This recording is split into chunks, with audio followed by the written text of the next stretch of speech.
Hello and welcome to a very special Labor Day weekend edition of Always Patriot, the John Jay Soccer Podcast, episode 14. I am Brendan Horton, joined as always by Coach Robert Seipp. Coach, how you doing today? I'm doing fantastic. How you doing? I'm doing well. We're 1 week into this, and I forget every year just how exhausting it is. As much as I love it, I'm shot. Enjoying a little downtime today before we get back after it tomorrow.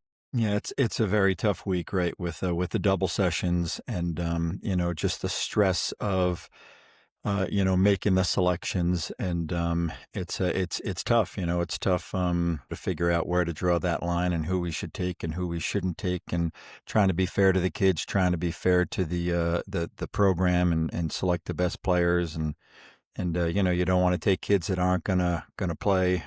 So it's impossible. You're in a no-win situation as a coach. You're in a no-win situation as players. So we do the best we can. I know the kids do the best they can, but to your point, it's exhausting. The week is just an exhausting week.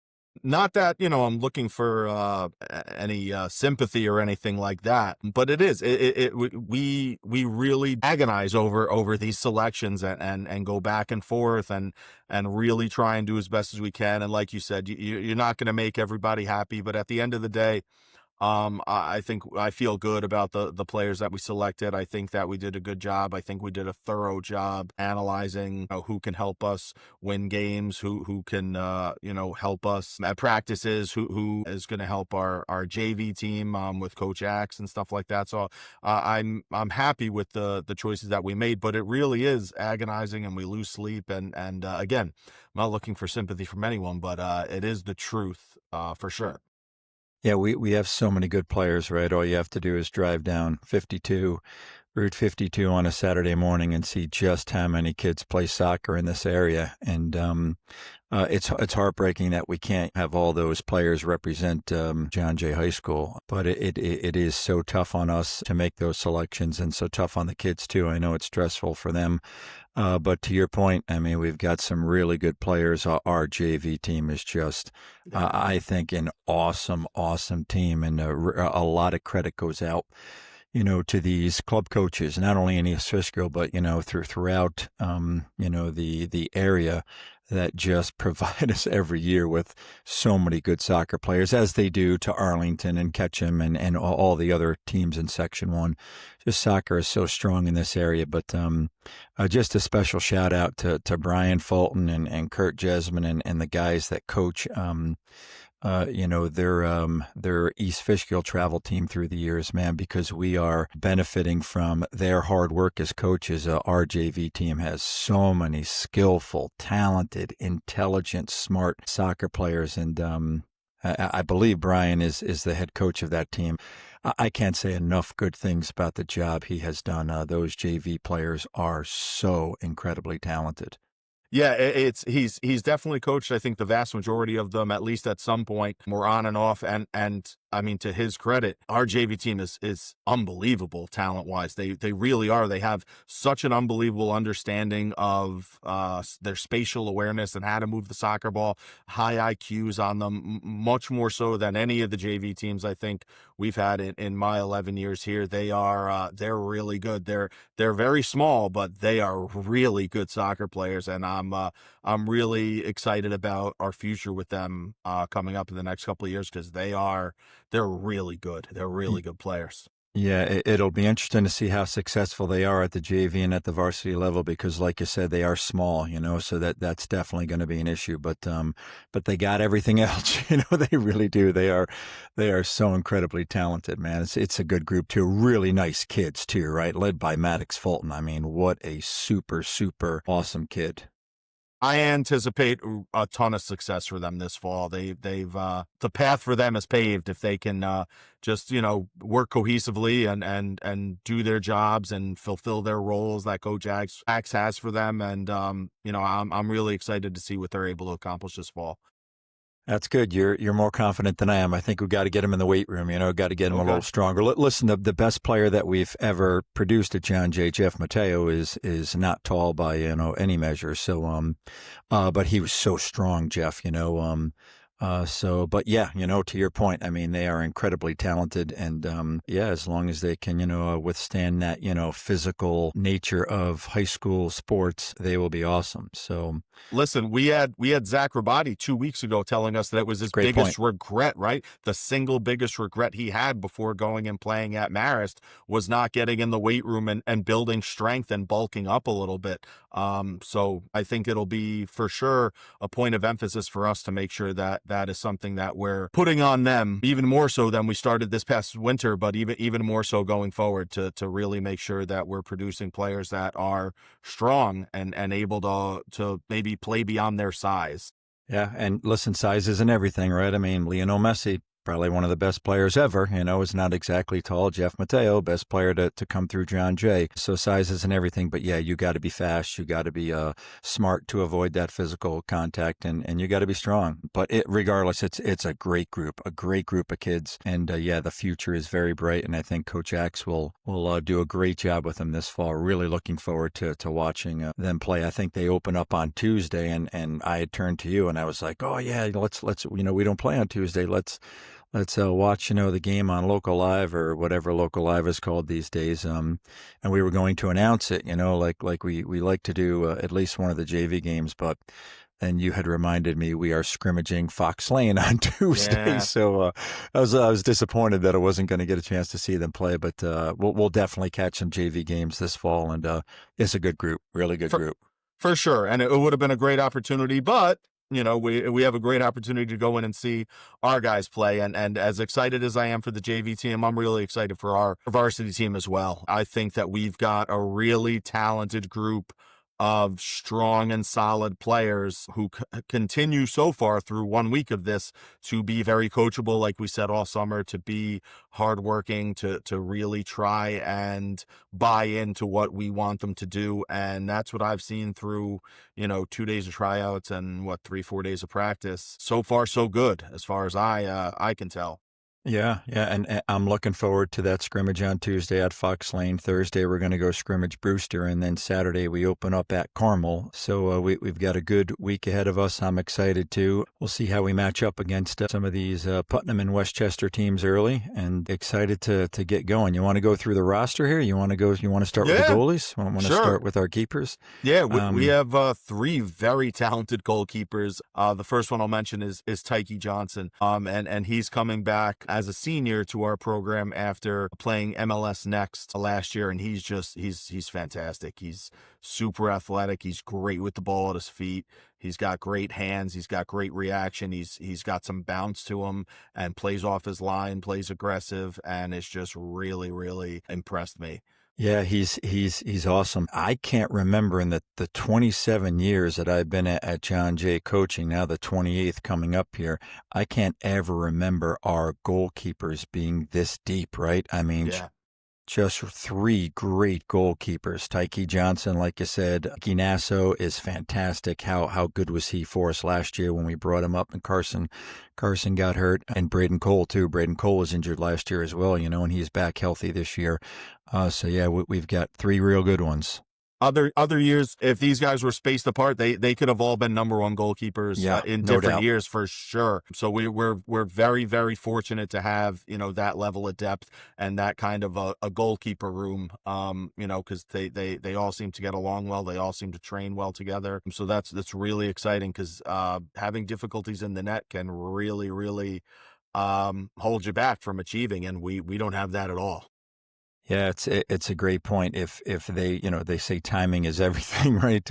If they were born, 2 or 3 years apart, yeah, they all would be, number 1 goalkeepers for us at John Jay. But fortunately or unfortunately, who knows, but it is what it is. We definitely have, a lot of depth in that position. They've all got different strengths as goalkeepers, but all 3 of them are really, really good goalkeepers. And I would anticipate all 3 of them really playing at the college level, which, you don't usually get either. A lot of times it's tough to just get 1 player, on your roster, or 1 goalkeeper, to play at the college level. But we might have 3 on our roster this year. Yeah, I'd be shocked if any of them don't. They all have the quality to, and as long as they desire to, they'll all be college goalkeepers, which is how lucky are we in case, like, I mean, listen, we saw last year Carson got hurt, and we had Nikki come in, and I hope we don't end up in a situation like that again. But if we do, like, we're good to go. Yeah, yeah, You no know. doubt about it. Yeah, I do remember when Carson got hurt, and I was bummed. We were all bummed. I think the players on the team were really, unsure about, well, exactly what we were going to do. And, we had brought Nicky up, and we're like, well, Nicky's the next guy up. And boy, did he impress, 5 minutes into that sectional game, nobody Yeah. was worried anymore.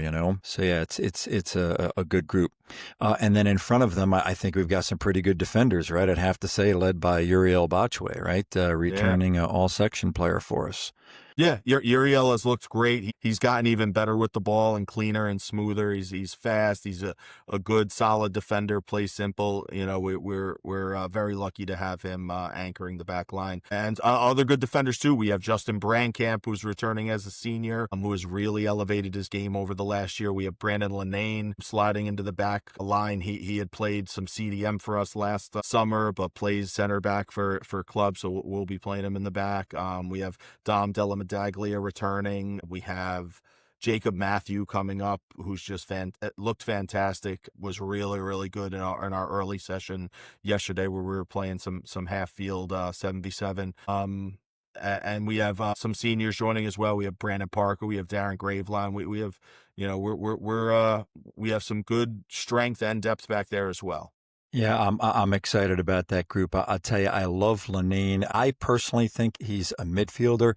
I know he does play center back on his club team, but he's so calm on the ball, right? He's just so smooth on the ball, and we love to build out of the back. We love to, keep the ball on the ground, and I just feel like he's such a good player and such a calm presence for us in the back there. And yeah, you're right, Uriel probably our best defender back there, but also very good with the ball as well. Justin Brankamp, how far has he come with his ability on the ball and keeping possession for us and playing good balls forward. So I'm excited about that group. Jacob Matthew, another guy that can play in the back or in the midfield.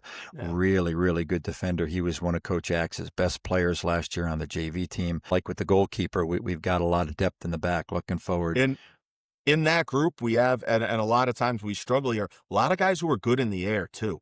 All right. Like almost all of those guys are solid. They're some of our biggest, tallest players, and they're really good at winning balls, whether they're getting in the box for corner kicks offensively or they're clearing balls that are tried to play over the top.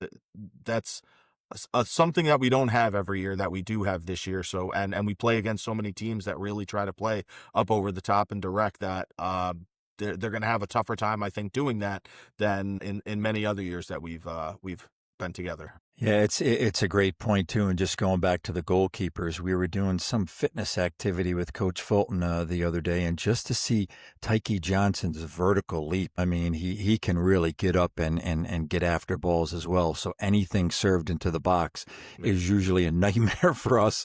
But I think this year's going to be different. You're right, because our especially Tyke can really get up and control those balls in the air, and our defenders are very good in the air as well. Yeah, Uriel scores goals, right, on offensive corners all the time for us. So he's awesome in the air too. Yeah. And when the other day when we were working on our defensive setup for corners and how we're going to defend, and I had the two different units kind of playing against each other, and I had them serving 10 in, kind of competing, who's going to win the most balls. So on the first round where Uriel's side was defending, the defensive side won 6 balls out of the 10 in the air. Some were misserved or whatever. Uriel won 5 of them himself. Wow. Wow. Yeah, it was and it was fantastic. He's just getting to the ball right there, rock, in the center. It means we're having some great services too, because they were putting the ball right on the 6, but right. he was getting to it. And like you said, he's a weapon offensively on a corner, right? So, if we can earn those, then we are a lot more dangerous than we have been in other years on that facet of the game too. Yeah, and just sort of a side note, getting away from our roster for a second, the first two things once we selected the team, the first two things we worked on in our sessions was not diving in defensively / not fouling and just trying to force the ball in one direction or another, force guys to use their weaker foot. And then also flank play, what was another focus of one of our sessions. And after those two sessions, our session after that, I think we were scrimmaging and, I was out there refereeing with the whistle coach and not a single foul. I did not blow my whistle one time for a single foul. So I had applauded the guys. I said, hey, listen, we worked a couple of sessions ago on not diving in defensively, on not fouling, on just putting pressure on the ball and forcing the attack in a particular direction. So it was great in that intra-squad scrimmage that I wasn't blowing the whistle for any fouls. And the other thing we worked on was flank play. And coach, that there must have been 6, 8, maybe even 10 corner kicks that both teams had earned in that scrimmage, And I remember saying that to the guys, and Win Boscarino was like clapping his hands, like, yeah, like that was our focus, and we definitely have accomplished that. So to your point, I definitely hope that we'll continue that and attack those flanks, attack where the space is out wide, and when that stuff fails and we can't get it across into the box or we can't get great chances at goal, a lot of times, you're able to earn corners off of those, and we'll get our guys that are good in the air up, Uriel included, and see if we can't stick some balls in the back of the net. It's such a relief to feel like the players and us are on the same page with regard to what we feel good soccer is, because how many times has that not been the case? And to really have that buy-in where, Yeah. we have a vision of what we want to see, and those players are like, okay, I agree. This is what I want, and even if they don't agree, like they're bought into it, and whether or not they think it's correct, they're doing it and trying it. And I think if we're able to have some success with that early on, we'll get an even bigger buy-in and can really have some tremendous success. So I'm so excited to get going. I can't wait for these scrimmages. I can't wait to play Carmel and Scarsdale and just get after it. It feels like as quickly as the summer flies by, I feel like I've been waiting for it forever, you know? Yeah, and you're right. To your point, I couldn't even finish what I was saying, and Win was already, sort of cheering and applauding, what we were doing. And Win, what a great kid and what a great leader, and he's definitely on board. Speaking of when he's a midfielder, right? You want to go through our midfielders? Yeah. That may take us an hour, right? It We might, always have because so many midfielders at John Jay. East Fishkill produces midfielders Yeah. like you wouldn't believe. Yeah. That like USC produces quarterbacks or Yeah. whomever.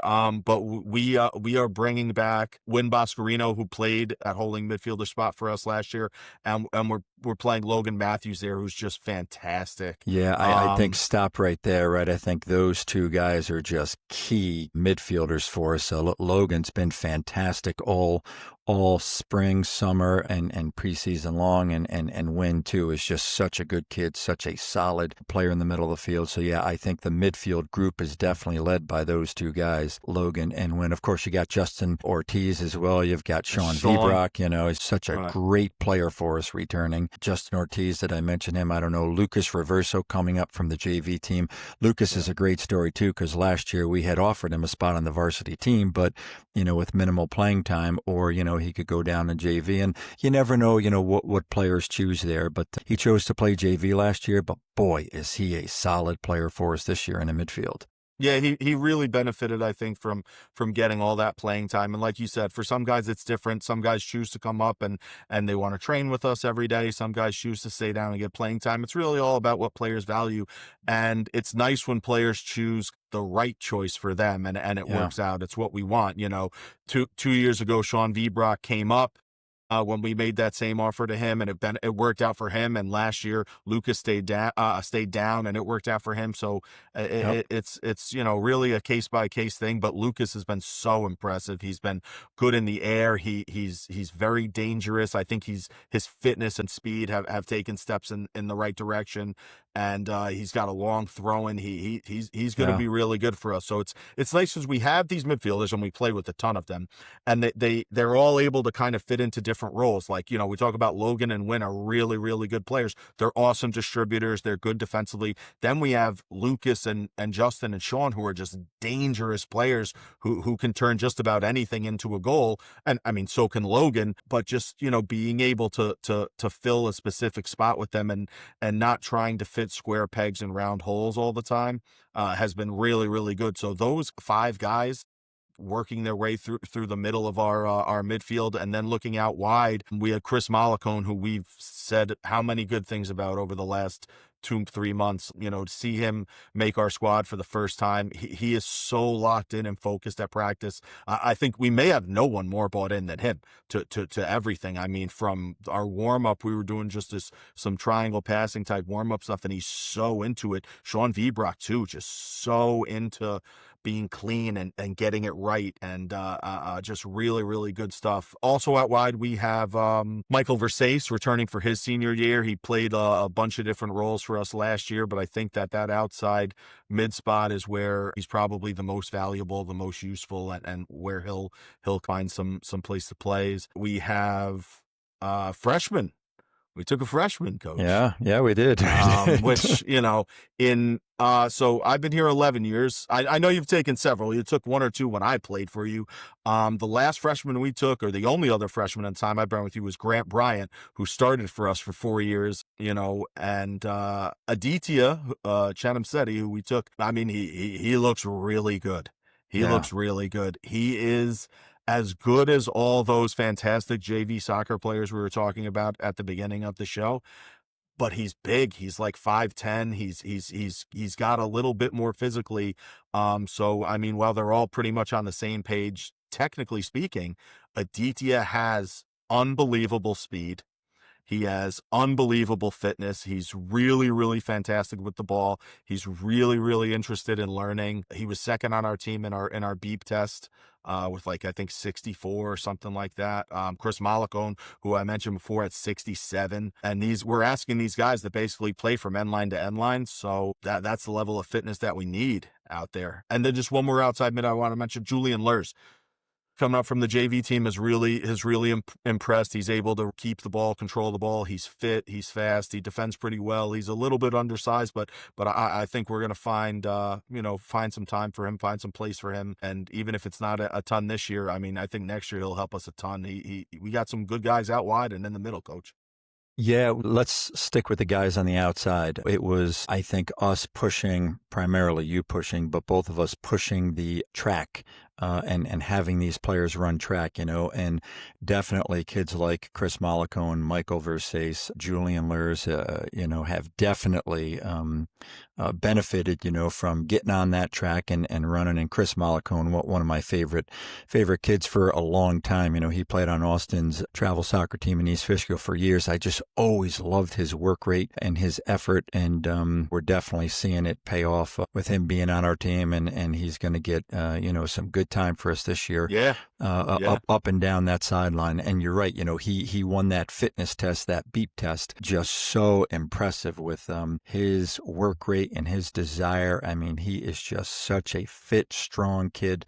And like you say, he's dialed in. He really wants to win. So I just love having him on our team, and what a good example that is to anybody else. I mean, you just keep working at it, and he's proven us wrong, I think, by getting on that team and getting on the field. And I will say, and I know that he listens to this or watches this. He proved me wrong more than anyone, because you've been pulling for him for a long time, Coach. I've always really liked him. Yeah. You really have. Much more so than any of us, and you saw that in him really for years, and to see him really come in and be that impressive and go from not even making our team to being someone who is going to play potentially half the game or even maybe start. Like he's playing too well to not be on the field, and what a great problem that is. What a great story of resilience. After being hit with kind of roadblock after roadblock, just working and refusing to say no. and working with us and reaching out. I've, tons of emails between him and I from the last 2 Yep. years Yep. asking, like, how can I get better? Like, what specifically do you want me to do? And I had sent him videos, and I gave him a little kick wall, to really just work on that touch, and how much better has it gotten? And then at the beginning of the summer, we talked about how his left foot was really, really lacking. And just over the last 2 months, you've seen some tremendous progress there. So, like, I just wish everybody had that mentality. It's so good. He's such a good player to have on your team. And you'd think he'd been there the whole time, because he's demanding his teammates do Yeah. well in practice, like it's his fourth varsity season. And it's just great. It's awesome. I love him, man. I'm sold on him. Yeah, yeah, he's awesome. And some more midfielders that we haven't talked about, I think Claudio Boetti, right, has really Yeah. impressed us in the middle of Yeah. the field there, especially defensively. I think he had a problem last year and sort of going into the offseason of fouling a lot, right? I mean, he's Yep. diving in a lot and Diving fouling in, a lot. fouling. I don't Yeah. see it at all, right? I don't No, see it at all. no. He's been awesome for us. Yeah, Yeah, he really he plays very simple. He's defended really well, just keeping the ball in front of him. He plays, he's a good distributor too, right? yeah, Over the summer, playing him a little bit there, and he had tried to dribble guys when he would win the ball. And I remember talking to him, being like, listen, it's not your role, it's not your job. And I don't think he's tried it since. Like, he's yeah. really, doing the things that we want from our players. And the two big issues that he had, he's really addressed. And again, when guys do that, it's tough to keep him off the field. So I think he's going to get some good time as well. Yeah, and I remember you telling me that story about, you just having a conversation with Claudio, and you're right, he really hasn't tried, to dribble since. I think you had said to me anyway, that you had said something along the lines to him of, I just need you to win the ball, and then I need you to distribute it. Distribute. That's all I need you to do, Yeah. and that's what he has done. And again, it just goes along the theme of the players that we've got this year. And I don't know why. I would love to know why, because I want it to continue for the rest of my coaching Yeah. career. But this group has just been so receptive to, okay, coach, that's what you want me to do. I'm going to go out there and I'm going to give it my best to get it done. And it just makes it such a joy to coach, because It you does. really feel like you have an impact, as opposed to banging your head against the wall and saying the same thing Right. 85 times and nobody listening to you and nobody, doing anything about it. But there's just one example of, a kid that you just had one conversation with him, and, he turned it around like that. It's awesome. Yeah, no, I agree. I think it's fantastic, because how many times do you have a player where you're like, I really need you to not do this, it doesn't work, and their mentality is, I'll show you. Yeah, We're just yeah. like, no, no, no, no. That's not Yeah, what we're looking for here. And yeah, Claudio and a lot of these other guys have really done that exact thing, where it's like, listen, I'm going to tell you or help you identify what your strengths are. And Claudio's is good at winning balls, is good at defending in the middle of the field, and then distributing very quickly. And if you can just do that, you can be really, really good, right? Like, yeah, and we're trying to explain to guys, like, all right, well, if you do that, and then these attacking midfielders do their role, and then our outside guys do their role, and then our center forward does his role, you don't have to do everything, right? Just yeah, allow everyone to, the old Bill Belichick, do your job. yeah. And just watch it, it'll all come together, but we don't need everyone doing everything, Yep. you Yep. know? So true. And we probably haven't spent enough time on Justin Ortiz, right? Because he is Yeah. such a talented midfielder for us. But I think we're struggling as coaches to find a spot for him. Do we use him in the middle? Do we use him out wide? And he could do both, right? He could do both Yeah. very, very well. I think we're sort of leaning towards playing him out wide. But such a talented player, such a skillful player, right? A kid that was, I think, Coach Axe's top kid on JV when he was a freshman, if not Yep. the top kid, one of the top kids. And then he came to us as a sophomore. And boy, last year I remember just, us just thinking to ourselves during games, like, we got to get this kid into the game. And then when we would put him in the game, we're like, we can't take him out. He's just been so good. So really looking forward to seeing him play this year, whether we use him in the middle or out wide or a little bit of both. He's just so Yeah. skillful on the ball, so smart, so fit, really loves soccer. So he's going to be a great player for us. And then Jesus Martinez, another kid that, was very good for Coach Axe last year, is now on the team for us as a junior. Also, like Justin, is a left-footed player. So I don't think he has got quite the fitness that Justin has. So he'll probably be more in the middle of the field. But that is just, it's some incredible group of midfielders that we have. We always seem to have so many talented midfielders. And, Sean Vibrock, a forward/midfielder. Martin Caceres is that how you say it? Caceres? Caceres. Caceres. I always mispronounce that. Martin Caceres. Such a talented player, and whether or not we're going to use him in the midfield or up top, is a to be determined kind of a thing too. But that sort of leads us into the forwards, right? Where Martin, we're sort of, trying to play with a high central striker this year, and Martin definitely fits that bill for us. And talking about over the summertime, players just getting better and listening. And he was one of those players that was sort of drifting back into the midfield. And we told him early on, very similar to Austin Seipp, right? Like, your job is not a central midfielder. Austin grew up his entire life playing central midfield. Well, he played outside midfield a little bit when he was really young, 8, 9, 10 years old. But then when he got bigger, he played in the middle of the field as a central midfielder. And again, we have so many midfielders. So we decided with Austin and with Martin, and Patrick Boven is another guy that we'll use up in that center forward or central striker sort of a position. And we just told Martin and Austin, stop drifting back into the midfield. You're not playing center midfield. Get up nice and high. Get up in on that center back, post up on that center back. And then defensively, make sure you lock that ball to one side or the other. And both, again, have just done a great job of listening to us and say, okay, not what I'm used to doing, coach, but I'll give it a shot. And not just both, but all three of them. They've Patrick's really been great. Yeah, they've Patrick's been really impressive, you know. Austin with his size and his strength and his speed, like when you talk about a lone number 9 or a high central striker, physically speaking, the player you're looking for is Austin Seipp, because he's a man. In terms Big, of strong his build, kid, right? Like, there's a reason he's a Division I scholarship athlete, and it's because he has a man's physical prowess. And Martin and Patrick are both on the smaller side, but they offer just a different look. They're able to both post up and hold up play and turn and shoot, and they've gotten they've gotten much, much better. Martin had a really, really good summer, and I think that Patrick has had a really, really good preseason and just worked super, super hard. And I love to see it. I love to see it because they're dangerous. Patrick is on paper our fastest player.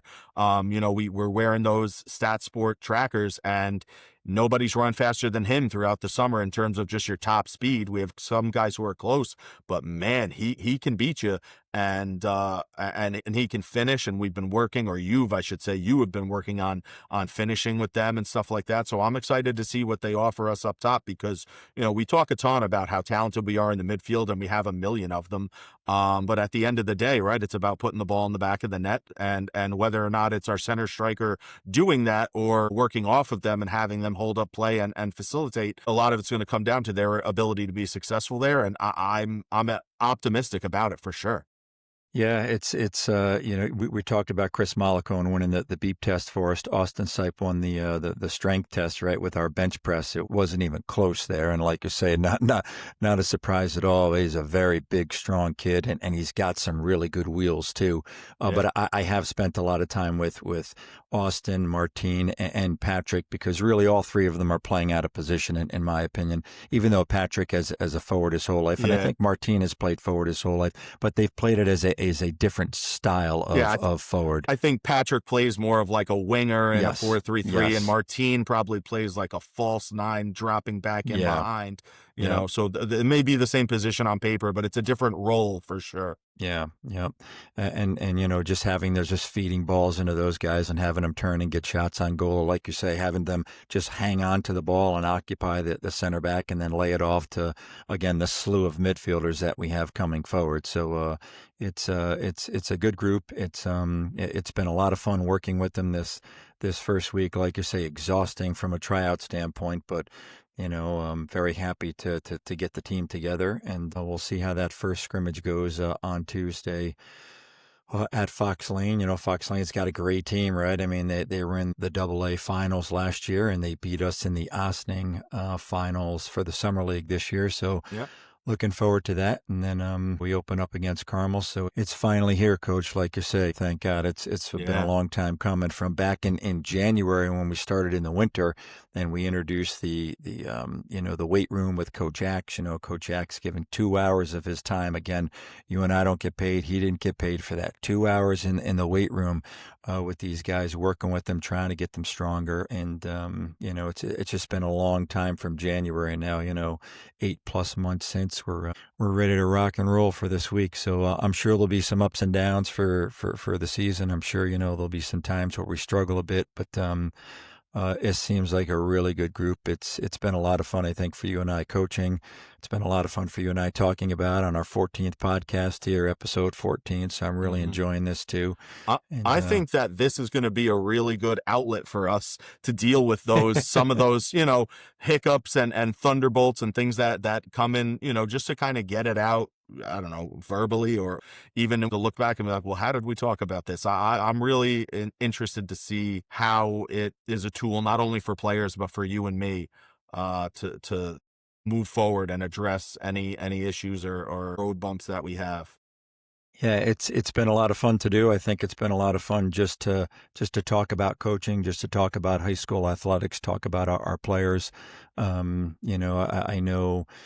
We'll see. We're just starting this, but one of the worries I've got is, we're broadcasting out to everybody, our secrets, but Yeah. there are no secrets, right? I Right. mean, it's just work hard, play good soccer, Right. try to keep possession of the ball, try to not, Right. Commit fouls, try not to give the opposing team restarts, so I think everything that we're saying is stuff that all the other coaches are saying too. So I don't think we're giving away our secrets. I don't think we're telling anybody, hey, this is, what player we're going to be running on a corner kick. Right. We'll sort of keep that stuff under our hat, I guess. Yeah. Yeah. No, I feel the same exact way, right? Like, we're not reinventing the wheel here or saying anything that anyone else isn't saying. And that's kind of been the feedback when other coaches have kind of texted me or messaged me or I run into them. That's been the consistent message. Like, you're saying all the same stuff we're saying. And I'm like, all right, well, that's good. At least I'm not saying anything really out of line here. And again, you're not saying, well, when we get this set piece, this player's going to go here and this player's going to go there and this player's going to fake here. Like, and even if you did, right? Like, it's about execution. Right. At the end of the day, properly executing something, even if someone knows that something's coming, is what it comes down to. And that kind of is, for me, the thought heading into the season. If we can execute, and man, we can do some things. And if we don't, well, we'll be here next year with our headphones on, banging our head against the wall again, talking about how good we're going to be in 2026. No, I really think. Listen, we have one of the most talented groups, maybe the most talented group that we've had, top to bottom, as far as depth and everything. We have, like, when we're talking about Justin Ortiz, as like, oh, we forgot to talk about him. On half the other teams in the section, he's the team's best player. Yeah. Like, he's unbelievable. He's that good. And they're like, well, we don't know if we're going to play him out. What? Like, other teams just say, oh, this guy, he's starting at center mid for us. Like, he's our guy, right? Like, he's that good. And the same thing, Logan Matthews is the same exact way, right? Like, how many other teams is that the case? And Uriel Botchway is the same way. Like, these guys are just so good. It's up to me and you to make sure that they achieve what they're capable of. And I'm excited to see, how we're going to go about doing that. Yeah, it's been fun. Episode 14. I'm in a different spot at my house right now, and as I look at myself on the camera, I think I'm not quite facing the light, Coach. So there's one side of my face that's darker than the other. You look very ominous, very ominous. Like, very, threatening. Oh, well, hey, what are you going to do? But it's been a work in progress, this podcast, and that's what coaching is, right? It's a work in progress. Every single year we come up with, this year we're going to do this or we're going to do that. But it's fun, and it's awesome being a part of John Jay High School and being part of the soccer program. And like I said at the beginning, just these youth coaches just do such an amazing job of feeding us so many talented players. And, just going back to tryouts and just going back to, the emails that we get after we select the team and some of these parents that really aren't happy, that their kids didn't make the team. And the emails are always the same way. We have so many talented kids to choose from, and so many kids that play soccer year round that didn't make the team. team, so I mean, I know your son, plays on this team or that team, but it's like we said at the beginning, it's heartbreaking. But to your point, we've got Logan Matthews, we've got Justin Ortiz, we've got Sean Vibrock that we hardly talked about on this episode. Yeah, And I mean, yeah. he is just Exactly, one of the right. most important players on our team, Right. so it's, He's the one of the few third-year varsity players we have, right? Like, yeah, we've had him yeah, since he was a sophomore. He's yeah, so good. He was yeah, unbelievable yesterday too. He was great. He was great at practice yesterday. But yeah, that's the thing, right? We have 80 plus guys try out. 75 of them are year-round soccer players and have been since they were 6 years old. yeah, And we can take 48 of them. So just from a pure numbers perspective, like, yeah, you can be a really good soccer player. But if you're not one of the, 23, 24 best players, you're really not looking at the varsity team. And then there's these unbelievably talented young players we have too. It's a great problem to have unless you're kind of, don't make the team. yeah. Like we said at the beginning, I completely feel for you, because if you lived in a different zip code, you may be starting on that team. Yeah, yeah. And you know what? Just going back to Sean Vibrock for a second, he's the fourth Vibrock to play soccer at John Jay, right?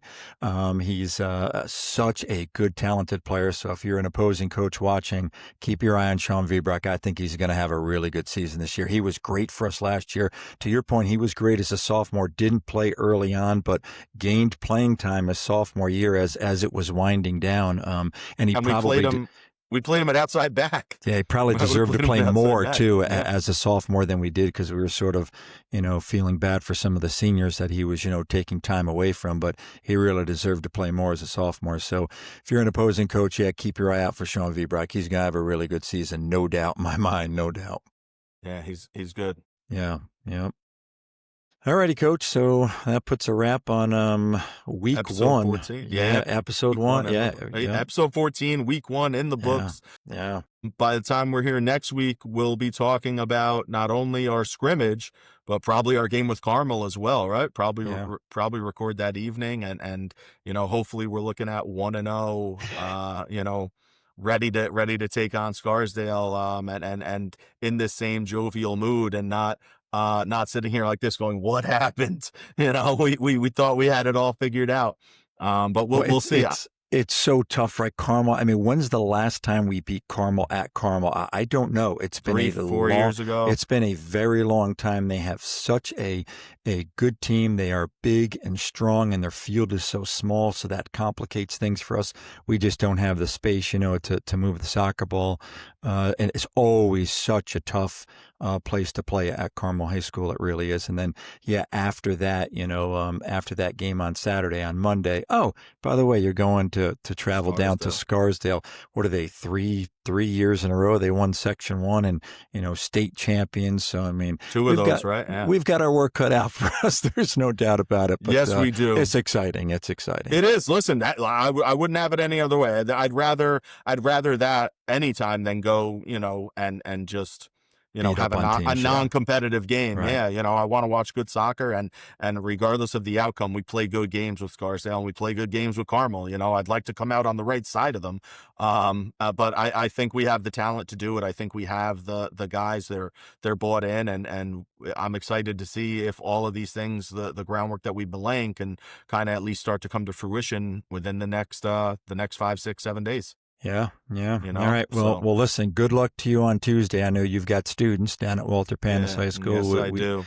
We welcome the students on Thursday, so that's another thing to look forward to this week, getting everybody back in the classroom and you and I doing some math up on the board. So I always look forward to that. I really do. I know people think I'm crazy, but I really enjoy teaching and teaching math. It's I got a good schedule this year. And it's always sort of it's an exciting time, getting to know, another 130, 140, new students, and them getting to know you too. It's good times here ahead for us. So thanks so much, Coach, for putting this podcast together as always. No, thank you. We will see everyone next week. All right.